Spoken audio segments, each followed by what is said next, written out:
This is Metabolic Mastery, a KORR Medical Technologies podcast dedicated to advancing knowledge and practice in metabolic testing. Welcome to Metabolic Mastery, brought to you by KORR Medical Technologies. I'm Dr. Marc Humbert, and this is my co-host, Dr. Garber. And today we're going to be talking about why you need metabolic testing, no matter your fitness level. And I think this is especially relevant with the new year coming up. That's typically a time we set goals, right? We want to start strong.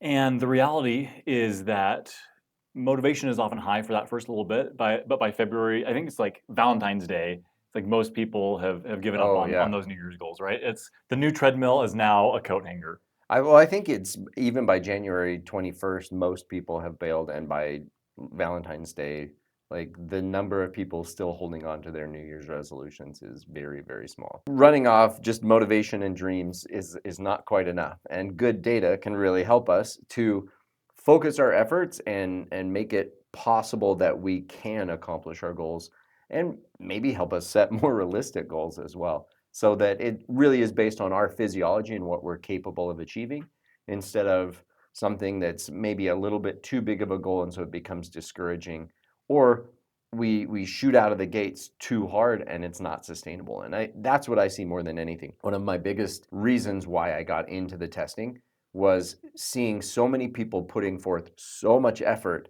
but their effort didn't match their goal.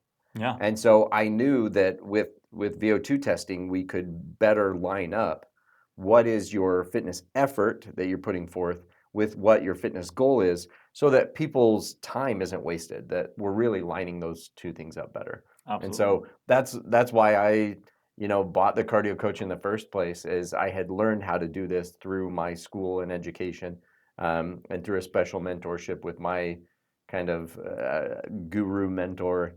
And I thought, man, there's so many people who truly are working hard. Let's help them be able to accomplish that. And so I bought my first cardio coach. Well, we're over 13 years ago. When you were a younger lad. Yeah, much younger. Had more hair, more everything, more muscles. Was better looking. Anyway. But I think this just speaks to the fact that what we can do, the type of data that we can get, is so useful. And I think people have some exposure to this type of equipment, often through school, or maybe they're part of a sports team, or like university lab will often have things like this. But the window on like what people see as possible ends up being quite narrow often, right? It's only to be used for this, right? It's only for elite athletes, or it's only for sports team, or it's only to be used in a lab, or it's only for clinical testing, right? Whatever it is. Right. And the truth is that wherever you're at, right? Whether you're a pro athlete or you're just trying to dive back into fitness, this type of testing matters for every individual, right? Yeah. And the way we have it now, right? Like the cardio coach makes this really accessible. It's not super hard to use. You don't have to have all this complicated training. Like you can get that, you can start and get going and get really good data very quickly. Well, and that's one of the reasons why I chose cardio coach in the first place, was that it was a device that, even though I understood the information, it not dumbed it down, but simplified the presentation of the information enough that it made it very easy to explain to clients. And then because it could calibrate on its own, the self-calibration and some of the other features that made it so I didn't have to have an extensive kind of review and number crunching session afterward, I could present the patient in front of me with real meaningful information right away.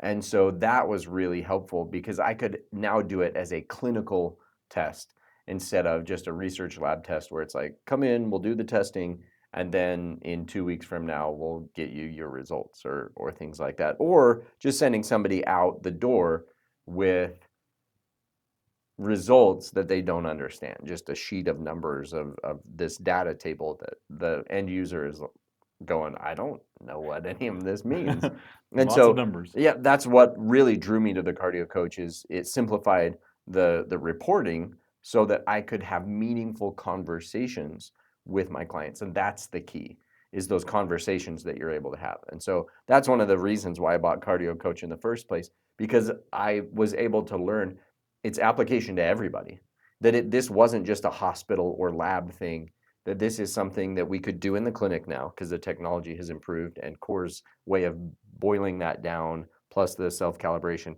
just made that easy to do in the clinic. And then we could apply that to everybody. So if you haven't worked out since the Clinton administration, or if you are an elite athlete, it's for everyone. And so it's the way for defining where you're at so that we can then take the appropriate steps moving forward so that you're not wasting your time, so that you're not getting burnt out, injured, fatigued, and that you can actually make progress. And those things affect people at every level. Burnout and fatigue happen with advanced athletes as much as it does with beginners. Injuries plagues everybody. Yeah. You know, somebody just starting out that hasn't worked out for a while, injuries are one of the biggest things that sets them back. They start out the gates a little too hot and wind up with an injury because they put more load on their tissues than their body was ready for. Or you've got an elite athlete who, in trying to make that 1 or 2% change, which is crazy how much harder you have to work for just those minimal gains, and in doing so overstress a tissue and wind up with an injury. And so it really is for everybody. Yeah. What was interesting, I tested an individual yesterday, and we looked at their data, and we'll talk to this in just a point, or at this point in just a little bit, but had a really high VO2 max. But when we were looking at some of the other things, we had that conversation about injuries. Yeah. Right? And we talked about how training this style, we can develop pretty good fitness, but there's often this cycle of repeated injuries. Yeah. And there was kind of that knowing nod, like, Yeah, I've yep, had, yeah. I get that. And so, what you mentioned about injury and burnout, one thing that we talk about all the time is what wins out in the long run. It's consistency. Yeah. Can I stay in the Every game time. for the longest period of time so that I can continue to get those adaptations that I'm looking for? And so if burnout, if injury, if things like that are taking you out of the game and you're just always in this stop-start cycle, like that becomes incredibly frustrating. And that is the people that come to us, and I've tried everything, right? I've done this and I've been in this cycle for years. And the nice thing about this type of testing is we can point to exactly, oh, well, here are the limitations, here's the areas for improvement, and then it's not so much like, oh, I guess I'm broken. Mm-hmm. It's so many people feel like so many they're people feel like broken. that. Yeah. Yeah, and being able to say like, hey, here's what your body systems are telling us, and based on that, here's the next step. Here's the next best Right. step. And so it becomes this prescriptive formula that we can use instead of just taking shots in the dark. Right. Well, and it's truly not their body that's broken. It's their feed on their social media that's broken. That's telling them from a 20-something that's never was unfit, like, hey, this is the right way to work out. When it's like, yeah, but you're 45, you've had 4 kids, you've had this, that, and the other. Like that may not work for you the same way as it does for the 20-year-old. And so let's find out what's the best way for you right now. And so for a beginner, it's really helpful so that you can stop guessing on your calories, on your heart rate zones, on how's the best way to work out for my body. It allows you, again, to avoid that injury, burnout, fatigue, all those things, and stop following all the trends and random workouts and diets and things like that, and focus more on what does my body need? Where am I at currently, and what's the next step for me? Because a lot of the messages out there are more sweat equals more progress. Just push harder and you'll see success. And then you just have to like eat as few calories as you possibly can, which winds up sabotaging everything. Yeah. And so in the end, it's less about being strict. It's less about, following some rigid thing and finding more out like, what does my body need? Where am I at? What is my range? Because it differs from day to day depending on our activity levels and all those things. And so you can see progress beyond just weight loss. You can see true fitness improvement to where you enjoy fitness again. So if you're just starting out, you can get to where you really enjoy it. If you're kind of more intermediate, you can stop with the plateaus that frustrate, right? You can avoid some of those things that cut in and make us get frustrated and bail out, and then we wind up becoming a beginner again. I always say getting in shape is not fun. but being in shape is actually quite enjoyable. And when we look to make improvements and we're capable of pushing ourselves hard enough to improve, that actually becomes kind of fun. Those hard workouts get more enjoyable. And so we can see improvements, we can make progress if we stick with it. Yeah. Well, so I want to bring up a point here with this idea of beginner and intermediate and advanced. Mm-hmm. And I think there's a misconception, like, I've been spending a really long time doing this, that must mean I'm advanced. And that's not necessarily the case, right? Just Right. your time in doing different workouts and exercising doesn't necessarily mean that you're at like that intermediate or advanced level. And so what are some indicators, right? It's like, am I doing things that work? Do I have enough understanding of how my body works and how to apply training principles so that, as you mentioned, my efforts match my goals? Yeah. And this is one of the nice things for like elite athletes is it's all done for you, right? Yeah. It's like you've got your trainer and you've got your dietitian and you've got like all these other, health professionals, this whole team surrounding you to like make these decisions, and you don't have to think about all that as much. But for the rest of us, right, like it often takes some more planning. But getting this type of data can help move us to the next level, right? When we learn to understand how our body works and then how to apply again those training principles in such a way that we can finally start making progress, then we stop being, beginners ad nauseum, right? Every year I'm going to start over. Every year I'm going to start over, and we can really dial in those fitness efforts, like you mentioned. We can blast through those plateaus, and we can build confidence that what we're doing is actually making the difference that we want. And you mentioned like and we've talked about this before. There's just so much information out there in the fitness and wellness world, and so much of it is this. We talked about this on our last episode. A blueprint versus a roadmap, right? You have to Yeah. follow it this way. It's these rigid rules, and really what we want to develop is that individual roadmap, right? What does this look like for you, and what are the things that we want to focus on at at any time point, and then we're not always just.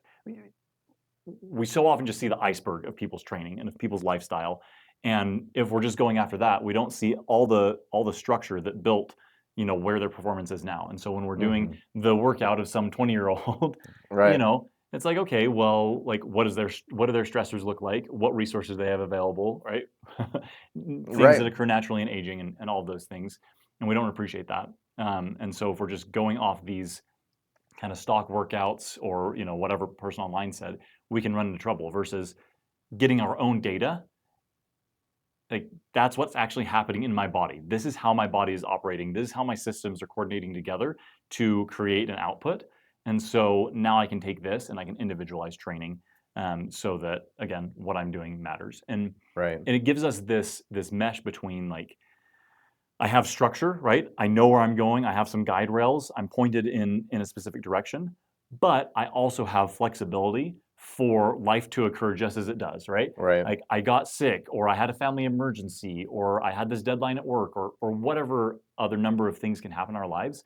Like, it allows us to kind of bob and weave as life comes at us, but still be headed in that right direction that's matching that effort to our goals. Right. And so matching your effort to your goals really does help at beginner, intermediate, or advanced stages, or advanced, levels of our fitness involvement or effort. And one of the things that I love is that it really can be that transition from beginner to intermediate to advanced, in that it gives us more targeted ways of structuring our fitness and health plans versus just being kind of general, trying to do all of the things. It focuses our efforts in what do we want to accomplish, and how should I train for that. And when we get the testing done, it becomes very specific, the things that you need to do to make that progress. And so it can take us from that intermediate to the advanced, where we can start with training optimization in a lot of different areas. How much balance between strength training and cardio training should I do? How should I be fueling my body, which is huge? Am I getting enough recovery? What are my recovery zones? We can look at where are my weaknesses in respiration, in muscles, in metabolism, in our fueling strategies, all of those things. And so it allows us to become high performers, even when we're not necessarily putting in high performer hours.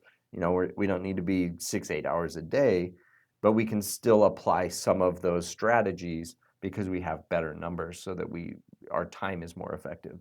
This is going to lead us into our next point, but it's one thing that we often hear from more advanced individuals is like, oh, like I've got a high VO2 max, right? I tested that out. It's really high. That's awesome. I'm doing well. Talk about how that doesn't tell the full story. Yeah, so a high VO2 max doesn't always mean you're healthy. It's a good indicator and a great predictor of longevity and some of those other things, but it doesn't always mean that you're healthy. And it definitely doesn't necessarily mean that you're tuned for your task. The highest VO2 maxes are often not found in the best endurance athletes, for example. They have really good VO2 maxes, but not the highest. And so the VO2 max doesn't always tell the whole story, whereas a complete physiological test, as Daniel Cronbach, who we had on last week, likes to call it, or metabolic test. I like that concept of we're not just testing your VO2 max, which is one number, which is important and good, but it encompasses more than just VO2 max. And so we can test someone's physiology and learn so much more. And so just because you have a high VO2 max doesn't necessarily mean that your lungs or your muscles or your metabolism is functioning properly for what you're trying to accomplish. And so obviously it's good that you have a high VO2 max, and that gives us so much more to work with. And you'll see adaptations and changes faster when you have a high VO2 max. But that's not really the end all be all. It's a good number, a good metric, but we can then take the information we learn in seeing where your VO2 max is at and really dial in your program and your plan for you. And that, I think that's what a lot of people misunderstand about it, is they see the testing and they think, oh, they're just getting their VO2 max. And that, again, is a tip of the iceberg thing. Yeah. That's one metric that we can gather, and there's so much more that guides what we can do for an athlete or somebody just starting out. There's so much that we can do to improve their fitness and health and make sure that they can stick with their plan, because for once they're training according to their body's needs and where they're at currently, instead of just kind of a stab in the dark and following a generalized plan. Yeah. That actually reminds me, you've talked about this before, but there were two runners that you knew, right? Had different VO2 maxes, but like similar performance. Yeah. So talk to that point real quick. Yeah. So that happens. We see that all the time, that you'll have people with similar VO2 maxes, but their performance on race day is very different.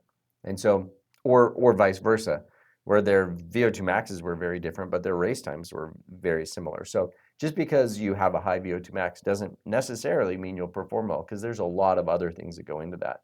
Yeah. And so VO2 max tells us a lot about your potential.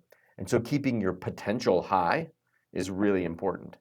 That preserves a lot for the future and our longevity and things, because you do have to have a lot of things in place for sure to be able to have a high VO2 max. But that doesn't necessarily tell the full story of endurance. How long can I use that high VO2 max for?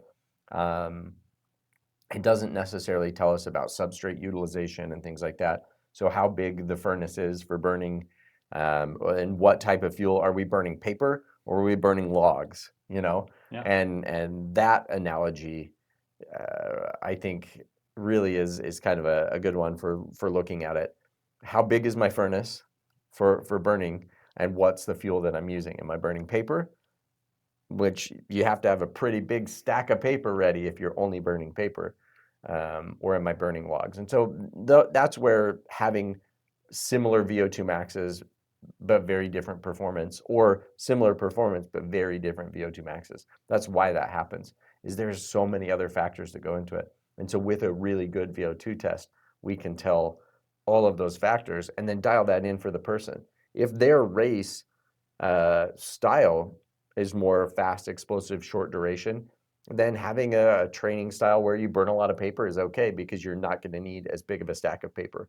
But if you're ultra marathoner and you're running on paper instead of logs, it's going to take a lot of paper. And that's where we see a lot of people have like gut issues and things like that because they're taking so many glycogen supplements or right, glucose supplements, I guess, but to replenish the glycogen that they wind up having a lot of gut issues and problems. And so that's where, making sure that we can individualize this to the person by doing this, we can get so much more than just, again, their VO2 max. We can get their oxygen consumption, so how many calories they're burning. We can get their ratio of carbon dioxide to oxygen, which tells us what type of calories they're burning, fats versus carbs. So we can then better dial in their nutrition, their needs, things like that. So there's just so much more to it than just VO2 max. We can observe people for any length of time with a cardio coach too. Yeah. So that's really cool. So that we really can observe how someone's metabolism is working, no matter what their activity is. You could have them sitting at the desk and recording it. With the Cardio Coach Pro, it has unlimited testing lengths where we can do in the long form testing. We could have somebody doing just activities of daily living and testing that and seeing how their metabolism responds, where they're really at. You're only limited by your creativity, but we really can assess just about anything and see what their metabolic response is. And so that really is neat and very unique to that device, that it allows for that unlimited testing lengths. Yeah. Yeah. Well, and to that point, like it might seem kind of crazy. It's like, well, we're just measuring oxygen and carbon dioxide, right? How does that really tell us? But what's happening in our breath is really a representation of multiple different body systems working together. Exactly. Right? Exactly. What's happening with our cardiovascular system? What's happening with our respiratory system? What's happening with our neuromuscular system? Right. What's happening, just from the cellular level all the way up to the macro level, like how am I'm coordinating my movement and how efficient am I? All those different things can be reflected in the breath, right? Yeah. The volume of air that's coming in and out, right? The ratio, like you mentioned, of oxygen and carbon dioxide, how those breathing efficiency changes, the mechanics of breathing, everything, all of those can help us identify kind of what are the major limitations. So we just recorded last week a great episode with Daniel Crumback, Yeah. going through that. How do you quantify some of the different limitations through this type of testing? And this just really blows the lid off of all the different things that we can do with this type of testing. Oh yeah, so much. And I think the thing to remember, and this goes beyond this type of testing, but just in general in health and fitness, there is no one thing, right? And so to that point, it's like, it's not just your VO2 max. It's not just your 1 rep max of squat. It's not just your mile time. It's not whatever, right? We like to focus on these individual metrics, these one things, and then make that explanatory for everything. Yeah. And the problem is, like, our body is the summation of like thousands of mechanisms working together over time, right? It's all these different things that I'm doing, coordinating. Like I could have the most dialed in training plan. This is going to get the most optimal stimulus. But if I have no recovery, then I'm not going to get adaptation. Yeah. Right. And so it's looking at all these different things. How's our body coordinating? And then having this broad swath of metrics. Now this says, okay, this is the next thing to work on, right? Here's my limitation. Here's what I'm going to do to address the limitation. Here's my next limitation. Here's what I'm going to do to address that limitation. And instead of just looking at a single point, we have this map of data points that we can use to guide our interventions so that we help people improve performance, we help them improve health, fitness, work to improve longevity. And this just is so much data.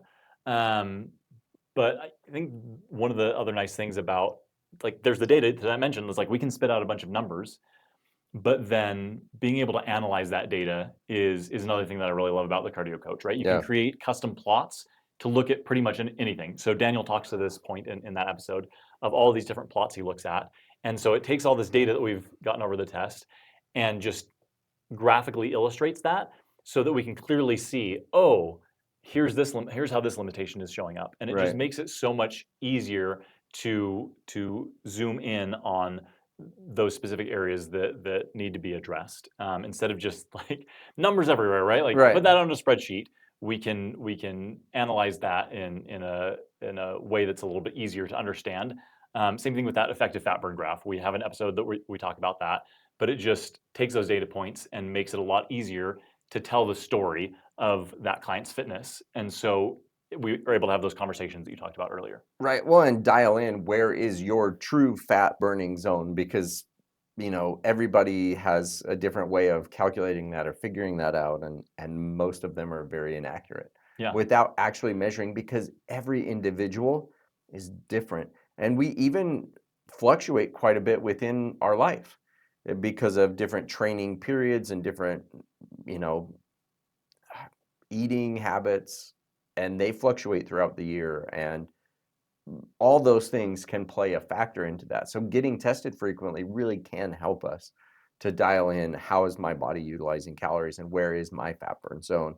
And then, like you were saying, with all those different areas, we'll kind of recap what we talked about of the different areas that you can assess there.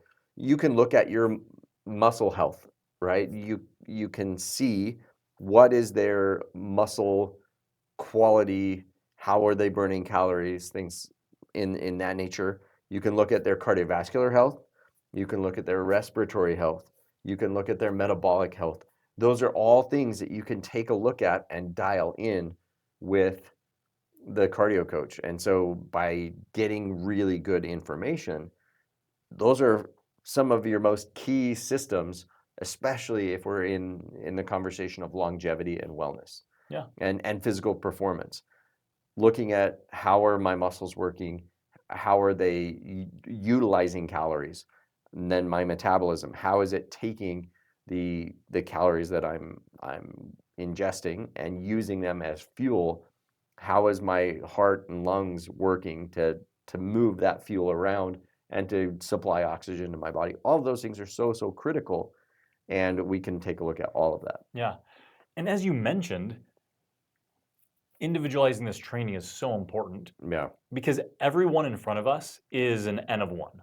Mm-hmm. We want to appreciate the research side of things, right? The physiology, like everyone's, anatomy and physiology is variations on a theme. It's not like, oh, I drink motor oil and then that gets me going, right? Like, Yeah. we're going to process things similarly. And so we want to be aware of the body of research, right? What the science tells us. But then how does that practically apply to the individual in front of us is a different story because everyone's going to have some different inputs. For the person who has 6 to 8 hours to train daily, who has a whole team surrounding them, Mm-hmm. then it's a lot easier to dial in certain aspects of performance versus someone who's working multiple jobs, who maybe doesn't have access to uh, as high quality of food or things like that. Well, how are we going to take all those inputs and customize their training plan and perhaps a nutrition plan to meet the needs of what their lifestyle allows? Yeah. And so every person has a unique set of constraints that we want to understand and that we want to respect. And so we get the data, which is really useful, but then we also want to get good data from the patient, right? Taking a Yeah. thorough history, to our point in a previous episode, asking pointed questions, asking good questions will help us to uncover the story of that person's fitness, of their health, of what they've tried before, of what's worked well. That's something important to understand. What's already working well or what has worked well in the past. Yeah. And then maybe what hasn't worked as well. And so understanding all these different inputs and then getting this really robust data helps us to combine that in such a way that we can individualize that and take all the research, take all the science, and make it practically applicable in that individual's life. Yeah, so that they can get practical outcomes from the testing that really apply to their nutrition, to their fueling, to their how to train, what their training zones are, and then how to live better so that they get better performance, they live longer, live healthier, all of those things. We get better outcomes by having better data. And that really is the key. And basically everything that we're talking about, that if we can dial in muscle, cardiovascular, you know, energy systems, all of those things, we're going to be able to live better. And that's where it really matters, is seeing those metrics bear out in the way that we live, so that we're happier, healthier, and functioning better. Yeah. So, yeah, I don't know, we often use different analogies to describe how our body's functioning. And I think the idea of a healthy running engine, your car running well versus it being a broken down jalopy, and when we have the metrics, it's like getting your car fine tuned and performance upgrades and all of those things so that your engine is running really, really smooth. Your VO2 max will naturally become higher and better, and you'll see the longevity, metrics increase if we do all the right things for our training. And so if we tune that engine up really well, we're going to see that VO2 max naturally increase. So it's not, again, that VO2 max isn't important. It's just not the end all be all number. And so looking at all of these other systems is going to help us design and tune up that really fine-tuned engine so that we have the other metrics that we measure to see where we're at. Yeah. Those things will naturally improve as we do that. Well, and to be able to see them improve, we want to be able to test regularly. Mm-hmm. This is not just one and done testing. This is being able to track performance, all those different metrics over time. If we really want to get to that high performance engine, extending that analogy, then we need to do regular check-ins to see how that's performing. And this is one of the areas that I think we see people hesitant to do a test sometimes. Yeah. Like, oh, I don't know if I could finish that test, right? I don't know if I'm going to get a great VO2 max, or I don't Right. know if I'm going to do this. And even in people that are not the most fit, that are unhealthy, that have other perhaps disease processes going on, sometimes people are hesitant to do this type of testing. And again, this includes both resting metabolic testing, less of an issue typically with that, but then Yeah. VO2 max even. The nice thing though is that gives us a baseline. Yeah. And knowing their baseline, wherever their starting point is, if we have that baseline, then we can track progress, right? We can compare against that and see how are they doing, right? Is there actual improvement? But if we only are, I'm just going to test once, or we're waiting until we get fit to test, then we miss out on all this data that we could have used to make that way easier. And so, like, to make, yes, are there things that we can do? If you just go out and you start walking daily, your health is going to improve. Yeah. You go out and you start lifting regularly, your health is going to improve. So please do that. Yeah. Right? The best time to start exercise is right now if you haven't started yet. And so, but if we really want to dial that in and not run into so many roadblocks and more readily avoid that kind of injury burnout cycle that people get into, this data is so helpful so that we have this really solid baseline. And then again, to our earlier points, now we know where to progress next. Now we know what to work on next. And so if we just, otherwise we're taking stabs in the dark. We always talk about, running without knowing your heart rate zones is like lifting without knowing how much weight is on the bar. Like you can progress, you just can't quantify that well, and so you're not exactly sure what do I need to tweak next. Yeah, you just have no idea. So getting a quality baseline is just so critical. And a lot of the times we do hear things like, I'm just not in shape yet, or so somebody just starting out is, I'm not in shape. Let me exercise for a few weeks and then I'll come and test. It's like, no, the whole point is to get a good baseline so we can see how you have improved. So you know how to train for your body so that you can make improvements instead of you train for a few weeks, get burnout, fatigued, and frustrated, and then have to start over again in a few months. If it's an elite athlete, they're like, well, I was training for this or that or the other, and so I want to either finish my training or I want to, oftentimes it's, well, I was more fit a few weeks ago, so let me get back to that, and then I want to see. And it's really, right now is the best time to test, always. Just because if you haven't done it before, we need to get a baseline on you so we can see whether or not what you're doing is going to help or it actually might be frustrating and hurting your progress. Yeah. So super important to get that baseline testing done, because it's not just that. we want to see your potential or how well you're doing. It's let's see where you're at so that we can game plan so that you don't become fatigued, frustrated, burnout, or injured. Yeah.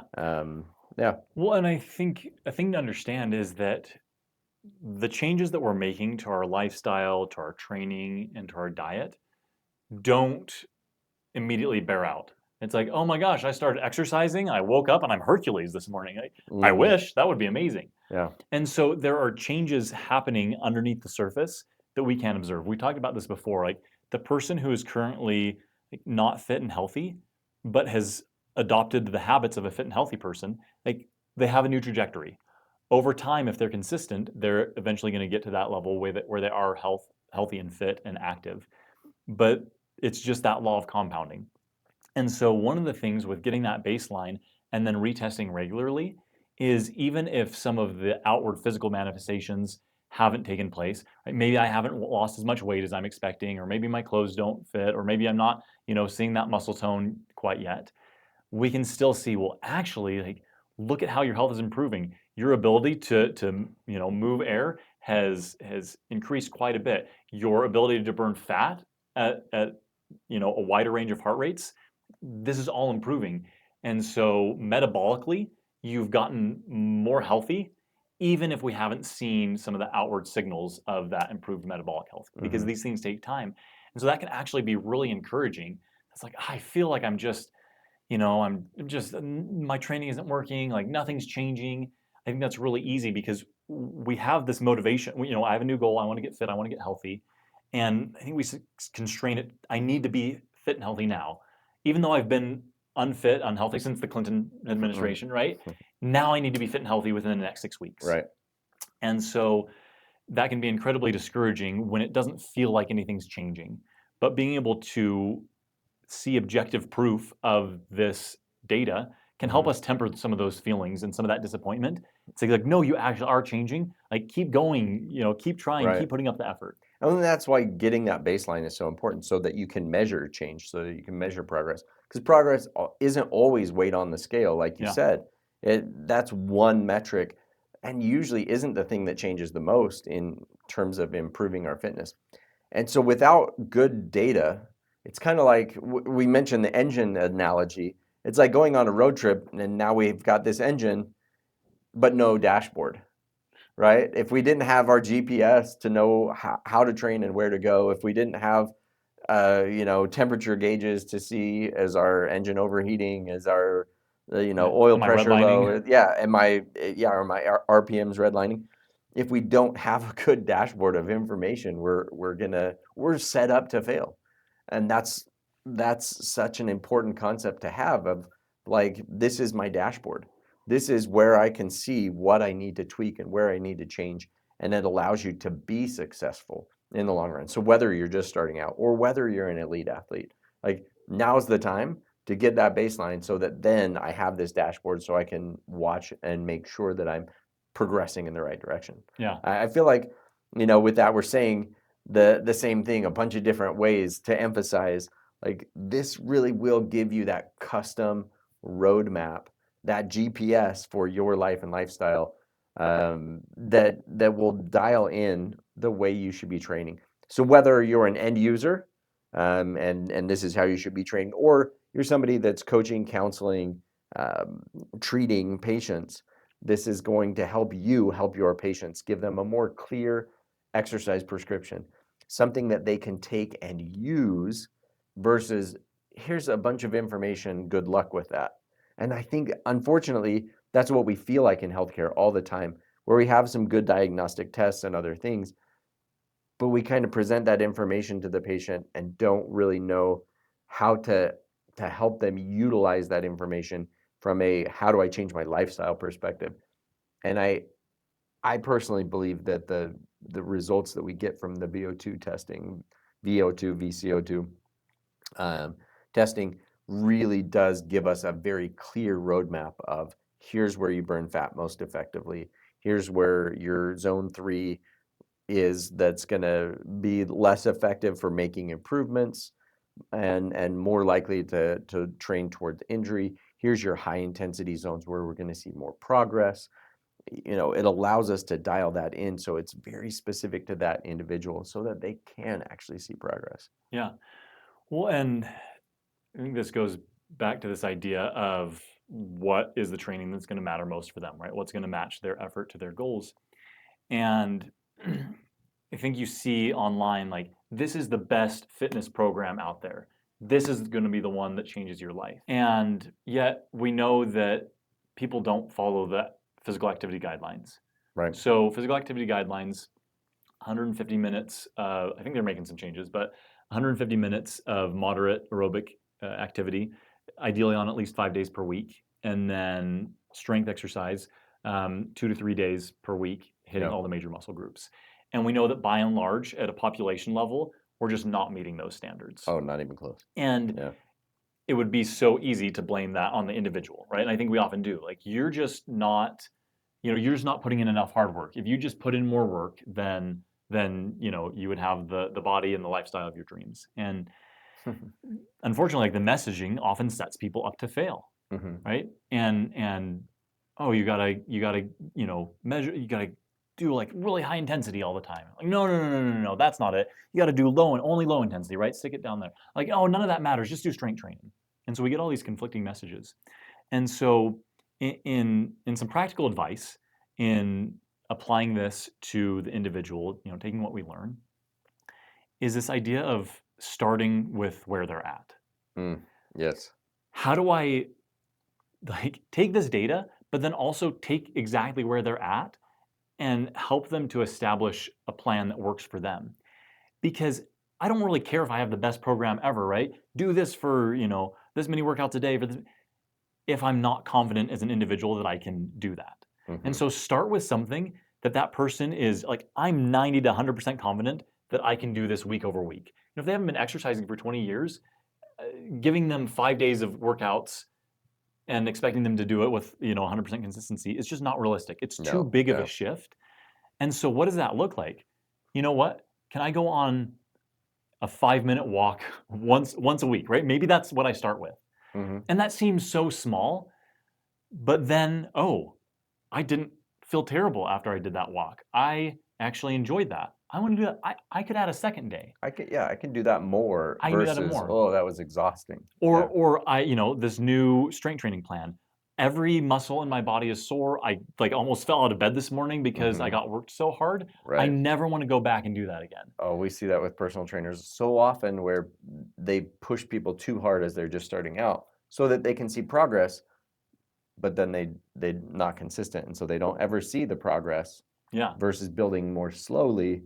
And yes, it's not as effective, but the compounding of sticking with it is more effective.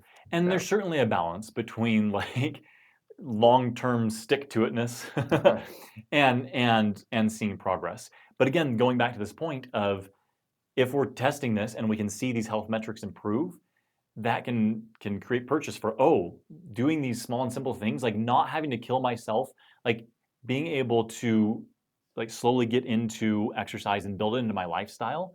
Like, I'm actually enjoying this, to the point then now, I am exercising multiple days a week. My strength training workouts, like I am putting a lot more effort in. Like I do, like that, I feel it in my muscles often, but that doesn't have to be an immediate thing. I think sometimes we sacrifice consistency for those short-term progress. We even seen this in research, right? If I do this type of training, like, yes, I can make crazy changes to some of these biomarkers, which is true, right? Yeah. But is that sustainable past that 6 to 12 week period? I want to make it clear, I'm so grateful for the body of research that we have. And if researchers had unlimited funding and the people in the studies had unlimited time, when we design studies, it's constrained by limitations, it's constrained by people's schedules. Like, someone to come into the lab every day for, a year, that's just not realistic. Right. We need soulless clones to be able to do these things. To be able to do research studies. Because it's so hard. Yeah. And so what we can find is there are these acute changes in a 6 to 12 week period. And that doesn't always mean that that's carried out ad nauseum, right? If we keep doing this for a 6 to 12 week periods here and here and here, that doesn't mean that we see here's 20% improvement, here's 50% improvement. It ends up being this Right. kind of logarithmic Plateaus. change, right? Yep. Plateau. And so like it's that law of diminishing returns. And so what can I do that allows me to get that stimulus for adaptation, but then recover? And sometimes what we need to do is train to train. Right. Yeah, if you put somebody on any switch to their current exercise program, you're going to see improvements. No matter what you do, Yeah. you're going to see improvements just because you learn that task. And so if that task is specific to a skill that they use for testing, no matter what you do, you're going to see improvements just because they get better at. It's like if you said, does shooting 200 shots a day in basketball help you with your shot? Be more accurate with your shot? It's like, well, yeah, because you're practicing a specific skill. And weightlifting or running or whatever is just a skill. And so when you practice that skill, you're going to see some improvements. If you switch something up, you'll get better at that thing. And so sometimes, like you said, exercise research is just limited by its nature because it has to be short duration. And so yeah, anyway, that's one of those things that can be, I guess, frustrating long term when we look only at studies instead of the application. Like you said earlier, with VO2 testing or exercise testing, it's an N of one. We're studying that human in front of us. And so we can apply some research principles to that, but we're testing that person and saying, okay, based on you, we can see here's where you can train to see success. And so it really is a test you cannot fail. Yeah. And that's something that I love about it because it's your body. So you can't fail a VO2 max test or a metabolic test. Like it's your body. And so because we're starting out where you are, you can't fail this. So we get a lot of questions of like, will it hurt? Well, no, we can tailor the test to you and where you're at. Mm-hmm. So it doesn't have to be an all-out maximal go till you puke type test. If your body's not there, I always run what's called a symptom limited test. Whenever you feel like you need to be done, then we're done. And so it's not going to hurt. It doesn't have to be miserable. We can do a submax test even if we need to. Do I need to be fit first? No. Let's get a good baseline on where you're at so that we can make sure that what we're doing to help you get fit is actually the right thing. So you're not frustrated. Is this just for athletes? No. Anyone can do it. It's a test you can't fail. You don't have to be in shape or athletic or anything like that. This is the test for the every man or woman. It really is designed for helping you get insight into your body. Can I lose weight without testing? That's another question that we get all the time. Yes, absolutely. But why? Like, why wouldn't you find out what's the best way for my body? Because often you can lose weight in the short term, but do you keep it off? Do you wind up sabotaging yourself and losing 20 and gaining 25 back because you didn't have the right information? So you did short-term things to lose weight, but you actually lost a lot of muscle mass, muscle efficiency, so that your mitochondria now aren't functioning as properly. You've lost muscle mass and bone density and things that helped you lose weight, but you actually are less healthy than you were before. And so by getting this testing done, again, a test you can't fail, helps you to succeed. And that's awesome. Yeah. I was having a conversation with a friend the other day, and he was talking to this client, and the person was talking about wanting to lose weight. And he's like, hey, like, what if we just lost you 30 pounds of muscle? The person's like, whoa, I don't want to do that. Okay, well, it's not just weight, right? Right. What's the quality of that weight loss? And to that point, like, let's do it in a healthy way.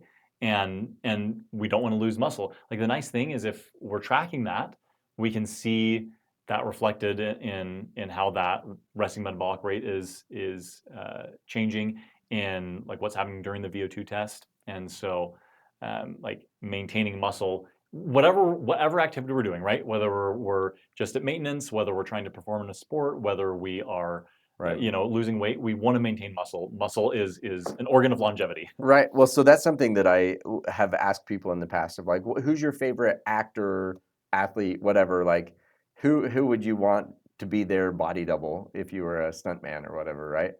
And so I'll ask them that and say, what if you weighed the exact same amount you do now, but looked like that. And it's like, well, that'd be great. And it's like, okay, so it's not the weight that you really care about. It's more about how you look, how you feel, how you perform. So let's focus on that, and weight will take care of itself. Yeah, yeah, Right? absolutely, absolutely. But I love this angle of a test you can't fail, because then we take judgment out of it, right? Yeah. Like, this is not something to induce shame, because I feel like we hear about this, like, I'm going to do terrible on this test. Oh yeah. Like, People say that all the time. and like, I'm Or just, I could have gone a little bit longer. mhm, I could have gone.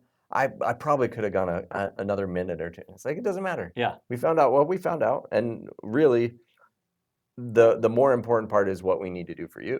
yeah, absolutely. And again, it gives us that starting point.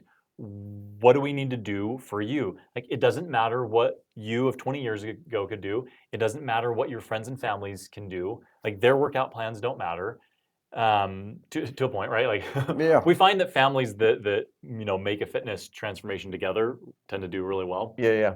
But with this case, like, where do I start? So there's no shame, there's no judgment, there's no blame. It's just your data, and now, knowing this data, what's the next right step for your health? Right now, you are empowered to make forward steps because you know where you're at and what those steps are. Yeah, and I think this is, on the clinician side of things, or on the testing side of the things, sometimes unknowingly we introduce nocebic language, right? Mm-hmm. So fear-inducing language, or language that makes people feel like their bodies are broken. And so Yeah. we do have a responsibility on the clinician side to pay attention to the language that we're using, Yeah. pay attention to the stories that we're telling our clients, and helping to reframe some of that fear and some of that embarrassment, and making it very clear that there is no judgment, right? That, like, this is not something to be ashamed about. Like, this is so cool. Way to take this, way to make this investment in your health, Mm-hmm. right? And when we use language like that, that's really, you know, helping the client to see what this type of testing can do for them, and taking some of that shame and judgment out, that can give the client space to kind of breathe, right? Give them some psychological air, if you will. And so, I think the message that we want to give is again, on the client side, like, you can't fail this test. We're just getting your data. But on the clinician side, like, be careful of the language that you use with your clients, and make sure that it's you know um, not fear inducing, not shame inducing. Not like, I feel so often we hear, like, oh, you shouldn't do this anymore, right? You're broken, or yeah, Mm. like, you had some pain with this, like, you better just give that activity up. And all of that tells us, like, oh, what you're doing is wrong. What you're doing is bad for your body. Your body is broken. Versus, like, hey, you know, these are your limitations that we've identified in testing. That's okay. We can work on those. We have time. Right. Right. This is just a starting point of reframing according to your body where you're at. So welcome to 2026. Oh, Like that sounds this, weird to say. right. We're in the new year. So let's start the year off with a plan, whether it's for our own personal training or for clients, patients that we're working with. Let's start the year off with a really good plan. So we got to get this baseline testing done, and let's help our users get ahead of their health instead of playing catch up. I just talked with somebody yesterday where they said, yeah, I got out of the healthcare game uh, because I was just so frustrated. Every patient I saw was in such a health hole where it was just such an uphill climb to get them back to just existing, not even thriving, just back to where, you know, we're celebrating the fact that they don't have pain or that they can lift their arm above their head again. It's like that's not really living, that's existing. So let's start the year off where we're helping people stay healthy with an investment in your time, in your health, right? Investing in the cardio coach, whatever that is, that next step that you need to take. It's going to save you in the long run. It's going to save you time, it's going to save you money, or if you're in business, it's going to make you money and help free up your time because you can deliver more value to your clients and then receive more payment for that. So, but the key is that you can avoid the frustration of the things that have failed in the past because you didn't have the right numbers. And so it was harder to help counsel patients to make the right steps in their life and lifestyle. And so that's what I love. Let's start the year off right by getting a good plan in place for our clients or for our business so that we can take the right steps. I mean, think about this in your business or with your own fitness or your clients with their fitness. How many times have they say, I've tried everything, or I've Yep. tried so many times before X, Y, and Z. And they have these cycles of like, I made a New Year's resolution, I joined a gym, and then I went and I showed up and I did these things, or I started some classes or started with a personal trainer. It was too much, it was too expensive or too busy or too whatever, too something, too big of a change usually to my current lifestyle and current dynamic. And so I was biting off more than I could chew, where I tried this diet and I did it for a while, but it was too hard to sustain, or I didn't like it or whatever. And so I failed those things, and now I feel guilty about it. Or I got injured and I had to give up and I feel guilty about it. So the discouragement, the guilt, the frustration of all of that. But the thing is most of the time it wasn't a lack of motivation Yeah. that led to the guilt and the shame and the failure and all of those things. It was just the lack of the right strategy for their body. And I know we've said that again in like 10 different ways, but that's the key, is giving somebody the right strategy with better data that leads to better decision making. And then we can set more realistic goals. We can get a better training strategy in place so that it's targeted to their body. And so let's start that new year off right, where we're matching goals and training to their actual physiology, where we're able to track real meaningful progress, not weight on the scale or pace improvement or things like that, that we can see actual physiological metrics changing in the way that we're breathing, in the way that our muscles are functioning, in the way our metabolism is functioning, in the way our heartbeat is responding to all of those things. We can see those real changes with people when we have a quality baseline and then good follow-up tests. And so getting that cardio coach, getting your testing done, and getting a right plan in place is so, so critical to starting 2026 off right. Absolutely. Just don't have this be another year of that cycle of stop and start. Right. And I'm going to jump to the next thing, and I'm going to jump to the next thing.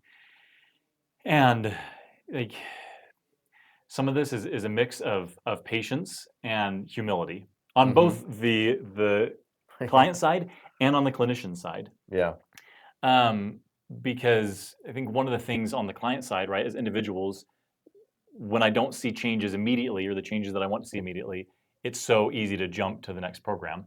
But then we lose consistency. Every time we start over, we don't get an effect we don't get to see the effect of compounding. Yeah. Now, like some things, yeah, it's like I probably don't want to keep doing that, right? Like Yeah. my body told me pretty quickly. But this way, where we're making changes to health in a measured way, like it may be a little bit slower, but that slower ramp is going to help us as individuals um, avoid injury and compound those fitness efforts so that we see big changes over time. And then on the testing side, like having patience with the people that you're testing as well, right? Yeah. Because change Yeah. is hard, and we can't separate psychology from physiology. And so it's taking these numbers and then taking the lived experience of that individual client and meshing those in a way to help them really make a change this time. Right. That's based on their body. Mm-hmm. That is based on realistic goals, where it's like, hey, do you want fat loss? Well, then we have to train appropriately for fat loss. Do you want to live longer? Is your goal longevity? Well, then we have to prioritize where we're training in a way that's going to build longevity. Do we want improved muscle? Whether that's for a sport or activity or just for aesthetics or whatever, then we have to train our different energy systems and make sure that our fueling is right. Do we want to, it just depends on what our goals are. Let's match. If performance is our goal, then we have to train those energy systems to match the type of event that we're training for. It's dialing it in for the individual, and so that we can stop hopping from program to program and saying, this is my body, this is my goal. let's head in that direction. Yeah. And it's so important to be able to, I know we've said this again so many times, of matching that effort to their goals. Yeah. Really, as we're doing this podcast, our goal for people's health is for you to be able to live the longest and healthiest life possible. And the way that we talk about training is typically to match that goal of longevity. Yeah. And in my opinion, that should always be the goal, right? Right. But like the best plan for just pure muscle hypertrophy is not the best plan for pure endurance performance Right. or for pure powerlifting performance, right? There's this mix of those different body systems working together. There's this mix of skill with different things that we're doing. And so we can't necessarily always optimize everything at once, but if we want to optimize for health and longevity, then getting this data, and then that lets us know, oh, like, do I need to do more low intensity exercise and develop my body's ability to utilize fat as a fuel source? Am I under muscled? I need to really focus in on strength training and build musculature. You know what? I do need some high intensity to add into my training to help me with that top end performance and some of those mechanics and some of that skill.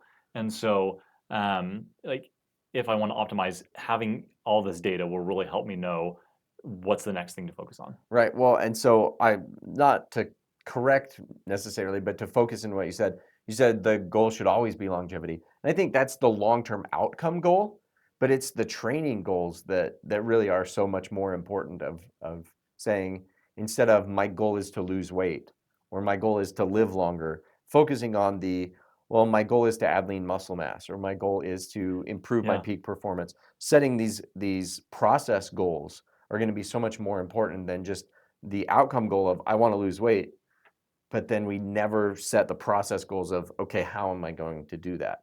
And so setting those, and I think that's what this really leads to, is better process goals because you have better information. And so then we're not just joining a gym blindly. We're starting the year off smarter by not just joining a gym blindly or working with a trainer blindly or basing it on TikTok, programs or whatever. We're starting with, this is where my body's at. This is the process goal that I want to accomplish. And here's for my body what I need to do to get there. And that's why it's so powerful. And I know, again, we've said that like 50 different ways, but it really is that simple of assessing those different body systems through a test and saying, okay, this is how this lines up with your body and your goal. Yeah.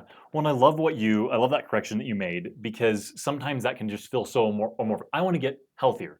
Right. I want to live longer. Well, what does that mean? Like, what am I specifically going to do to improve my health? What am I specifically going to do to improve my longevity? Like, that ultimate goal needs to have those individualized goals, such that you mentioned, increase lean muscle mass, right? Improve my ability to burn fat as a fuel source, whatever those different things are. And then that makes it more clarified, more actionable, instead of just, I want to live a really long time. Right. Good goal, and we want to do that. But then, what's the training that I'm going to do to match that vision? Like, our vision has to have concrete action steps beneath it. Totally. If we're ever going to accomplish that. Well, and they're easy steps. So let's make this easy for our clients or for ourselves. Like, let's book a test. It's a short test. Honestly, within an hour, you can do both the resting metabolic rate and the VO2 testing. So we can knock this out in a very short period of time and get so much information that's so helpful. It really isn't a difficult process. So, find a way to book, make it easy for people to book their test with you. It's a short, simple test that really gives us so much information. We get immediate results that are actionable today that we can give our client while they're in the office with us. It doesn't take a lot of post-processing and all those things. And then you can create an action plan for them right away, saying, okay, here are your zones. Here's where we want you to train. And boom, you're off to the races very, very quickly and efficiently. And it's not as hard as people used to think. And so let's start this new year off right by getting the right plan in place for ourselves or for our patients, and let's hit it. Yeah. Well, and I think whether you are a person getting the testing or the person administering the testing, having strategy is so important. Yeah. It's not just about more effort. It's not about working harder or longer or whatever. It's, do I have the right strategy and a map of how to apply that strategy. Right. And so I'm not just spinning my wheels. Right. It's not, well, it's the whole work smarter, not harder thing, which is cliche, but so true. Yeah. It's not necessarily the amount of effort, it's that consistency of effort and working smarter so that it's dialed in for us. So Absolutely. yeah. Okay. Well, we talked about that topic thoroughly. Yeah, we hit it from every possible angle that we could say the same thing, just different ways, because they really are so important. And we tried to go through and see it from both the client perspective and the clinician perspective of what are the questions that we get, what Yeah. are the concerns people have. You know, another one that I just thought of that we didn't bring up was RMR. A lot of the time people are afraid of doing RMR because they're like, well, I don't want to do calorie counting. And honestly, it's not about calorie counting. It's about using that as a vital sign and seeing how that's changing.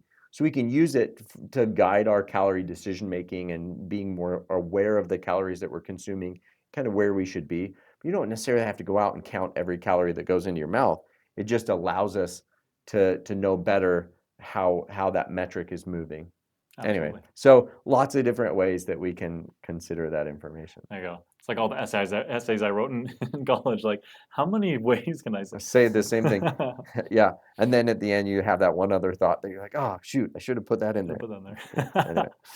Yeah, anyway, Oh, thanks for joining us. Yep, there you go.